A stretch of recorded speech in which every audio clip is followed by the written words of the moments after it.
আমি বোকাখাটৰ এটা দৃশ্য এই মুহূৰ্তত দেখাব বিচাৰিছোঁ মন্ত্ৰী অতুল বৰাই নিজে মাছ ধৰিছে কাৰণ ভোগালী মানে ভোগৰ উৎসৱ আৰু মাছ ধৰাৰ এক পৰম্পৰা আছে আৰু সেই পৰম্পৰা অক্ষুণ্ণ ৰাখি এই মুহূৰ্তত দেখিছে আপোনালোকে মন্ত্ৰী অতুল বৰাই নিজে জাল মাৰি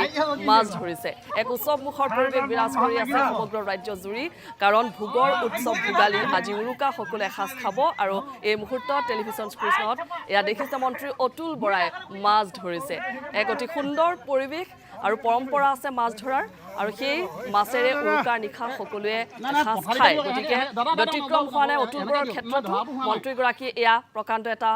মাছ জালত উঠাইছে ৰৌ মিৰিকা কান্দুলি শ'ল বেলেগ বেলেগ ধৰণৰ মাছ সকলোখিনি মাছেই ইয়াত আছে চিতল মাছো ধৰিলোঁ তো ভাল লাগিলে ইয়াত অসমীয়া ল'ৰাই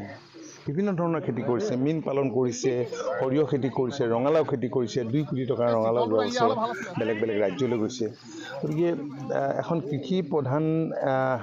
এলেকা এই এলেকাটো আৰু যথেষ্ট সংখ্যক ইয়াত নিবনুৱা যুৱক যুৱতী